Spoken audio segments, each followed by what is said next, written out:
Comme décrit dans Éphésiens le chapitre 3, le verset 9 à 12, les richesses incompréhensibles de Christ, la dispensation du mystère caché de tout temps en Dieu, la sagesse infiniment variée de Dieu manifestée à travers l'Église selon le dessein éternel qu'il a mis en exécution par Jésus-Christ notre Seigneur, sont en train d'être touchés de plus près par les académiciens depuis l'ouverture de cette troisième session de l'Académie pastorale de la CMCI.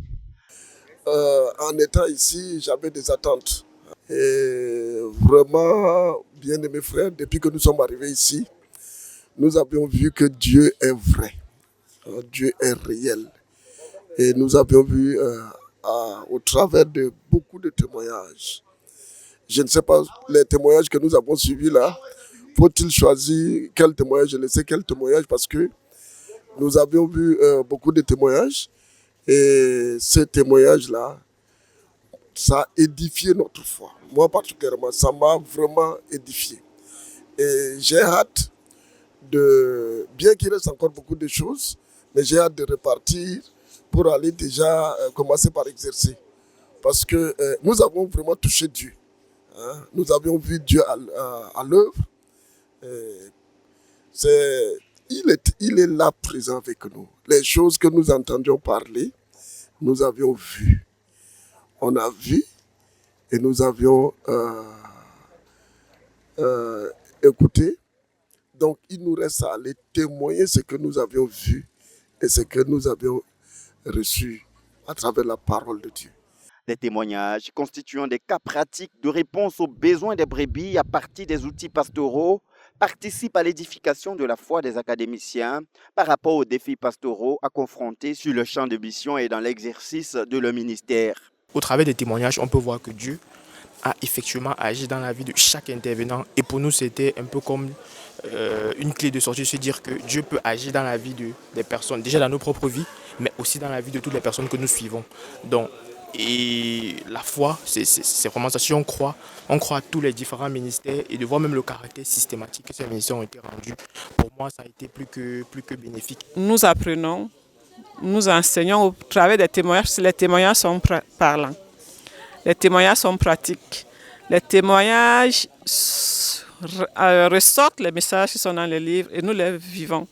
Ça veut dire que si nous écoutons ces témoignages qui sont édifiants, bâtissants, sachant que parce que bon, quand certains livres ont été écrits quand nous n'étions pas là, les messages ont été donnés quand nous n'étions pas là. Donc nous avons lu les messages.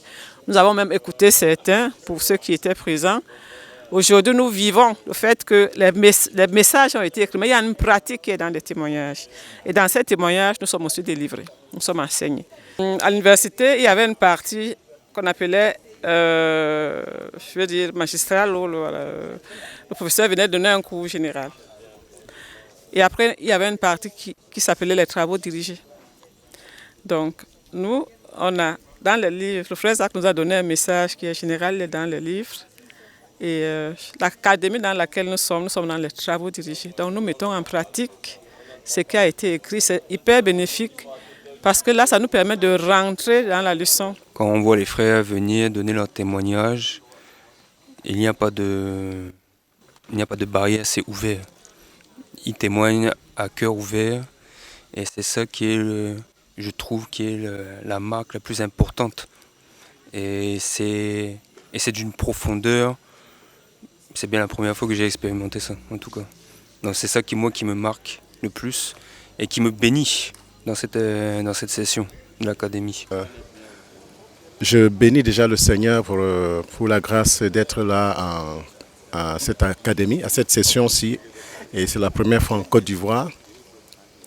Alors, l'Académie, j'avoue que la méthodologie, n'est-ce pas, de la dispense, si je peux m'exprimer ainsi, des cours, est vraiment particulière.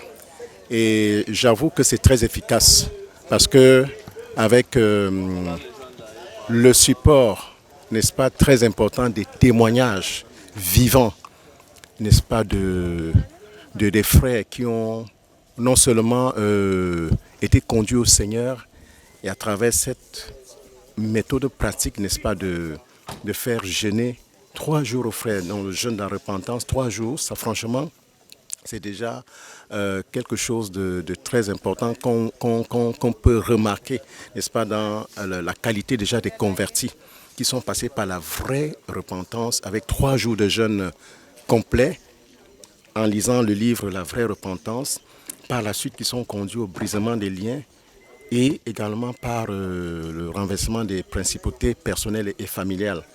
Et franchement, nous suivons différents témoignages qui nous montrent réellement que c'est vraiment ce qu'il faut pour stabiliser les frères dans l'Église. Les frères sont délivrés des chaînes, les liens sont brisés et on voit vraiment la main puissante du Seigneur.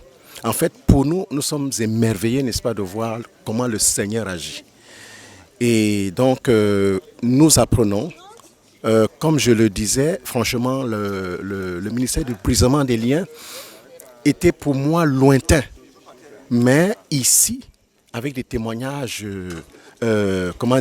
poignants et des témoignages vivants, n'est-ce pas, de l'action du Seigneur dans la vie des frères dont les liens sont brisés, et ce qu'ils deviennent par la suite, franchement, ça nous émerveille. Nous bénissons le Seigneur pour son œuvre qu'il est en train d'accomplir dans la vie de son armée de pasteurs prenant part à cette 3e session de l'Académie pastorale Atiekwa 2025.